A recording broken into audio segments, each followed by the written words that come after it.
Assalamualaikum warahmatullahi wabarakatuh. Perkenalkan, nama saya Huka Syirat Maloni, NIM 2005-10271. Pada video kali ini saya akan memaparkan jawaban ujian akhir semester saya pada mata kuliah Hukum Kepailitan kelas 4A dengan dosen pengampu Bapak Arif Rahman SH.MH. Baik, langsung saja. Nomor 1, jelaskan apa yang dimaksud dengan PKPU dan permohonan kepailitan. Yaitu, PKPU adalah suatu masa yang diberikan oleh undang-undang melalui putusan hakim pengadilan niaga, di mana dalam masa tersebut kepada pihak kreditur dan debitur diberikan kesempatan untuk memusyawarahkan cara-cara pembayaran hutangnya dengan memberikan rencana pembayaran seluruh atau sebagian dari hutangnya, termasuk apabila perlu untuk menstrukturalisasi hutangnya tersebut. Jadi, pada dasarnya kewajiban pembayaran hutang ini merupakan sejenis legal moratorium atau rencana perdamaian. Kemudian permohonan pailit adalah proses seorang debitur yang memiliki kesulitan keuangan guna untuk membayar hutangnya, kemudian dinyatakan pailit oleh pihak pengadilan. Di sini pihak pengadilan adalah pengadilan niaga. Jadi debitur itu si peminjamnya ini tidak bisa membayar hutangnya. Dan dasar hukum daripada hukum kepailitan dan PKPU ini diatur dalam Undang-Undang Nomor 37 Tahun 2004 tentang PKPU dan kepailitan. Baik, selanjutnya nomor 2, yang mana apa yang dimaksud dengan perdamaian PKPU dan apakah para pihak itu dapat menggugat hasil perdamaiannya yang telah dihasilkan ke lembaga lainnya seperti BANI atau lembaga lainnya. Maka jawaban saya, perdamaian dalam PKPU itu menawarkan cara-cara pembayaran seluruh atau sebagian hutangnya sebagai upaya menghindari kepailitan, sehingga perdamaian berlaku secara hukum dan mengikat para pihak. Diperlukan pengesahan perdamaian dari pengadilan niaga. Kemudian para pihak menurut saya tidak bisa menggugat karena suatu sengketa yang telah dibuatkan akta perdamaian dan dikuatkan dengan putusan pengadilan tidak dapat diajukan gugatan kembali karena akta perdamaian tersebut disamakan dengan putusan akhir yang berkekuatan hukum tetap. Baik, selanjutnya di nomor 3, apakah terhadap putusan kepailitan yang dijatuhkan oleh badan di luar hukum Indonesia dapat dilakukan eksekusi putusan? Maka mengenai hal ini, seiring dengan perkembangan transaksi bisnis internasional, sengketa kepailitan kini tak lagi terbatas wilayah negara. Dalam kondisi-kondisi tertentu, sengketa kepailitan juga bisa lintas wilayah negara atau dikenal dengan istilah cross-border insolvency. Hal ini dapat menimbulkan kompleksitas hukum antara lain terkait penanganan aset pailit yang berada di luar negeri. Kemudian, putusan pernyataan pailit mengikat seluruh aset debitor baik di dalam maupun di luar wilayah Indonesia. Sedangkan berdasarkan prinsip teritorial, putusan pernyataan pailit hanya menimbulkan konsekuensi hukum di wilayah hukum putusan tersebut dijatuhkan. Prinsip teritorial ini dianut oleh negara-negara kontinental. Indonesia juga sebenarnya menganut prinsip teritorial sebagaimana tertuang di dalam pasal 436 Reglement of the Burgerlich Recht Forradering yang mengatakan bahwa putusan pengadilan asing tidak dapat dieksekusi di Indonesia. Dalam hukum kepailitan Indonesia berdasarkan pasal 21 Undang-Undang Nomor 37 Tahun 2004 juga mengatakan apabila status kepailitan diberikan kepada debitur Indonesia, maka dimanapun hartanya berada, maka akan berlaku dalam status sita umum. Sebaliknya, apabila debitur asing dinyatakan pailit di luar negeri, maka aset teritorialnya hanya akan dibatasi sampai luar wilayah hukum Indonesianya. Pelaksanaan penyitaan aset debitur pailit yang demikian akan menimbulkan masalah karena putusannya yang menimbulkan akibat hukum tidak dapat dilaksanakannya di Indonesia, di mana aset dari pihak debitur pailit Indonesia berada.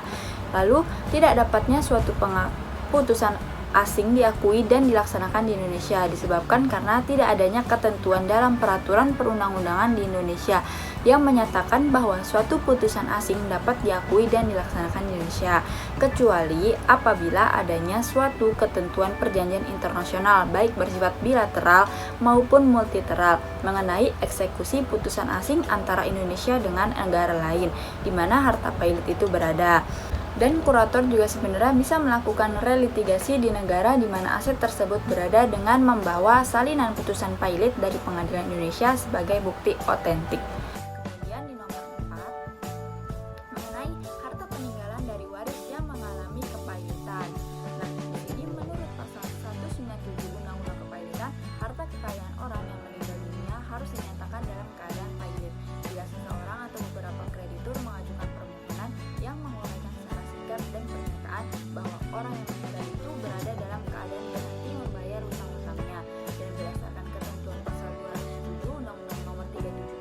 bermanfaat dalam hal pilot dan PKPU yang sebenarnya mengatur bahwa pernyataan pilot atas harta kekayaan almarhum debitur adalah wajib jika sekurang-kurangnya dua kreditur mengajukannya.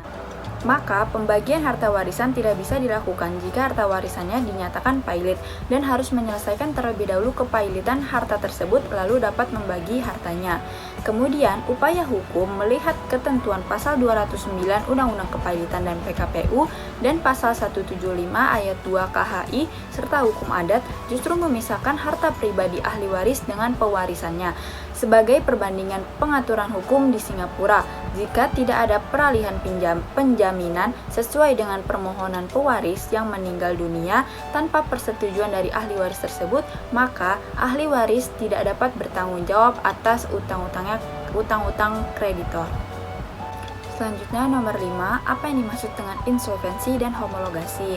Insolvensi adalah keadaan debitur yang memiliki jumlah hutang melebihi seluruh jumlah harta kekayaannya. Insolvensi ini terjadi apabila debitur tidak dapat melunasi semua hutang-hutangnya. Contohnya, debitur yang insolven itu adalah debitur yang tidak dapat membayar hutang-hutangnya kepada semua krediturnya, bukan tidak hanya dapat melunasi hutang kepada satu kreditur saja.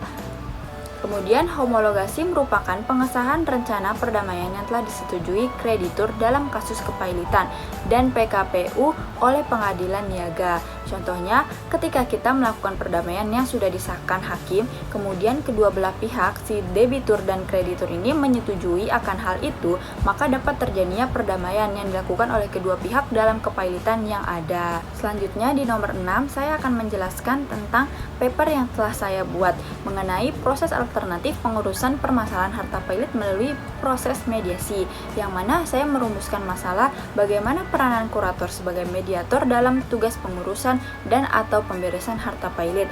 Kemudian rumusan masalah yang kedua, kepailitan dan PKPU dalam perspektif hukum perdata di Indonesia. Di sini secara ringkas saya jelaskan bahwa mediasi merupakan salah satu alternatif penyelesaian sengketa, termasuk di dalamnya adalah persengketaan dalam pembagian harta pailit oleh kurator sebagai organ yang bertugas untuk mengurus dan membereskan harta pailit debitur kepada para krediturnya. Mediasi yang merupakan suatu proses adalah sangat bermanfaat untuk proses kepailitan tersebut, meskipun teori tentang mediasi terhadap kurator dalam menjalankan tugas dan wewenangnya belum banyak digunakan dan dipahami oleh kurator.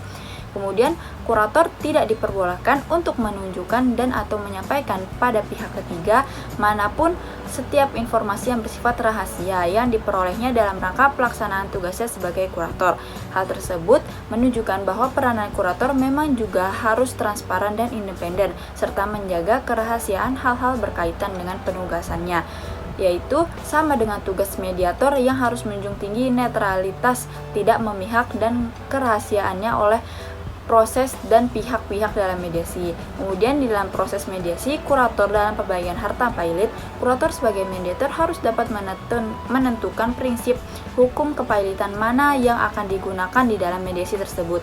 Mediasi yang dilakukan oleh kurator mempunyai maksud dan tujuan agar para pihak dalam kepailitan, yaitu debitur dan kreditur, dapat duduk bersama, berdiskusi, dan membicarakan kepentingan masing-masing pihak agar proses akhir dari kepailitan tersebut dapat berjalan dengan baik dan proporsional. Kemudian pengertian pailit yang disebutkan dalam pasal 1 angka 1 Undang-Undang Kepailitan memberikan rumusan bahwa pernyataan pailit merupakan suatu putusan pengadilan. Ini menunjukkan bahwa sebelumnya ada putusan pernyataan pailit oleh pengadilan, seorang debitor tidak dapat dinyatakan dalam keadaan pailit. Setelah adanya pengumuman putusan pailit, maka berlakulah ketentuan pasal 1131 KUH Perdata. Semua kebendaan si berutang, baik yang bergerak maupun tidak bergerak, baik yang sudah ada maupun yang baru akan ada di kemudian hari, menjadi tanggungan untuk segala perikatan perseorangan. Ini dinamakan jaminan umum. Sedangkan PKPU merupakan alternatif penyelesaian utang untuk menghindari kepailitan.